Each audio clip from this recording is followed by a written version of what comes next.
Good morning and welcome to Peace Out, where we are learning together to just peace out, to just trust God for each day, no matter what a day brings.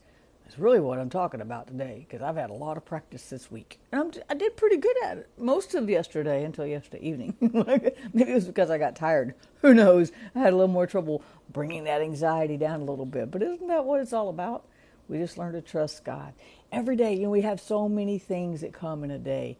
And but here's the thing, they're not all bad, because even in the middle of our most difficult circumstances, in the middle of our struggles, there are good things too, right?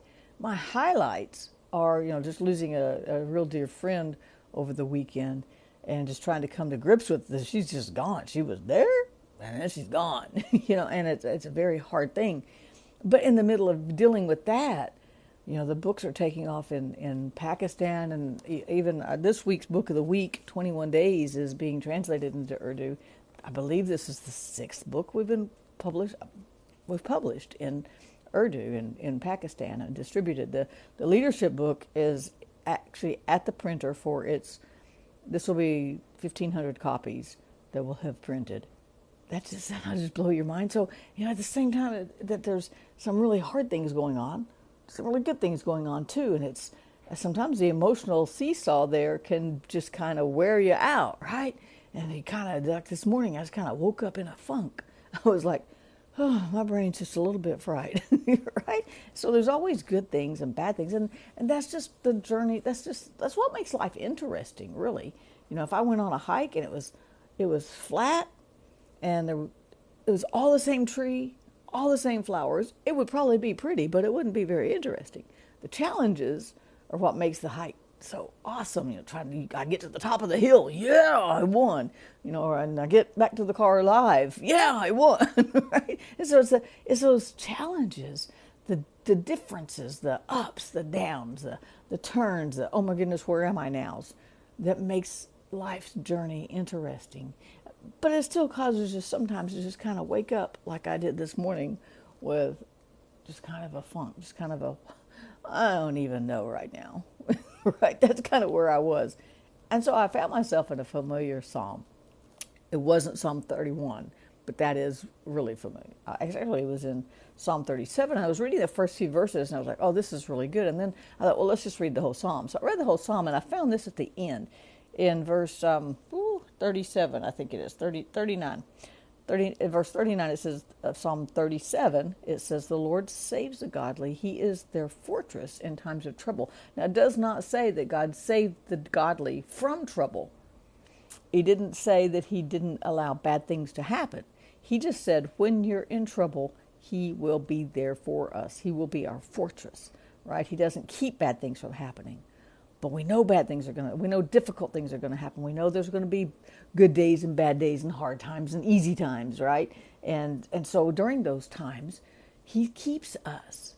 That's the whole thing. He keeps us in the middle of it. He doesn't keep those things from happening, but he does keep us in the middle of those things when we go through those things. Then the last verse 40 says, the Lord helps them, rescuing them from the wicked. He saves them, and they will find shelter in him. Now, you don't need shelter unless there's something going on, right? It doesn't say that pollen, summer, springtime. It doesn't say that he provides shelter so that you don't have to feel what's going on or go through what's going on, and he doesn't provide shelter. You don't need shelter unless there's a storm. When it starts to rain, you want to get under a shelter. When it starts to lightning, you want to be under a shelter. When things are going on, then you need that shelter. You don't need a shelter when there's nothing bad going on. You don't need a shelter if there's not something happening that caused you to go to that shelter. But God is always our shelter. He has always got us. He's watching over us. And so that takes me back to the first part of Psalm 37.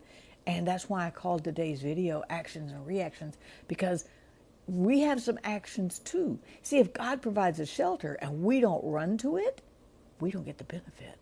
If he gives us peace and we don't let it rain, we don't get the benefit. So there's actions and reactions, right? And in the first part of Psalm 37, in verse 3, it says this, trust in the Lord and do good, then you will live safely in the land and prosper. So it says, My action here is trusting the Lord and do good. Then he keeps me safe. He keeps my soul safe. That doesn't mean bad things don't happen. We don't have to walk through difficult times, but it means my soul is safe no matter what goes on in the world. It doesn't matter if there's a pandemic or not a pandemic. If there's a whole lot of really good going on or a whole lot of really bad going on, my soul is safe with God. He keeps my soul safe, right? But the first action is mine. Trust in the Lord. And so then the next verse says, take delight in the Lord and he will give you your heart's desires. My action is to delight in God, to enjoy reading his word, to enjoy praying and fellowshipping with him, and enjoy just making God the thing that makes my light come on in my life. Letting God be the thing that gives me the most joy in my life. Letting God be that guiding light. Letting God be the one that makes me feel alive, right? Putting all of my emotions in his basket, so to speak. Delighting in him, loving him, serving him, trusting him. Then he gives us those desires of our heart. And you can take this verse one of two ways or both ways. One is he gives us the desires that we have in our heart, those hidden desires that sometimes we don't even really don't have words for, or he gives us desires, the desire to serve him more, the desire to pursue him more, the desire to follow after him more, right? Look at that either way. Then the next verse says, commit everything you do to the Lord, trust him, and he will help you. Your part is commit everything you do to him and trust him.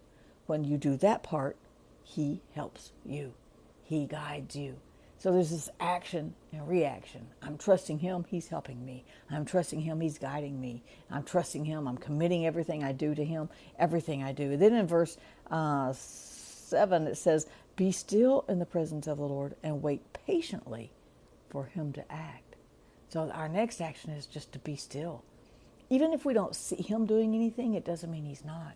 It just means we don't see it, right? If we don't feel him doing anything and operating in our lives, it's okay. It doesn't mean he's not. It just means we don't feel it right now. But he is very much involved in our lives. Actually, he'll be as involved in our lives to the degree that we can let him, right? So because he won't override us, he won't run us over, right? He actually, while we're waiting for him, he's actually waiting for us to trust him. That's in Isaiah 30:15, by the way, 30:15 and 18, right? So he's waiting on us to wait on him, and then he moves right on in there. As soon as we wait on him, as soon as we trust him, as soon as we run under that shelter of his presence, right? So that he provides a shelter. If we don't get under it, that's on us. He provides a peace. If we don't let it rain, that's on us, right? So there's so many things going on in this psalm, but there's all of these required action. And maybe that action is just trusting him for one more day. Maybe that action is just giving him my concerns and letting him care for me. Maybe my action today is just letting that peace reign in the middle of a whole bunch of crazy stuff going on in my life. No matter what it is, there is a reaction for every action. Everything we put in his hands is on him. Everything we trust him with, he's got. And he's got us too. That's the coolest thing. I want to commit all of my stuff to him. Isn't that what it said? Commit everything you do to him. That means my work, my playtime, my caregiving, my fill in the blank, whatever it is, my finances, my relationships. Commit everything I do to him. And he, what does it say? Commit everything you do to the Lord. Trust him. He will help you. When we give him all of us, we can accept that help to walk through every single day. And that's how we can peace out. Peace out, you guys. Have a great day. I'll see you again tomorrow.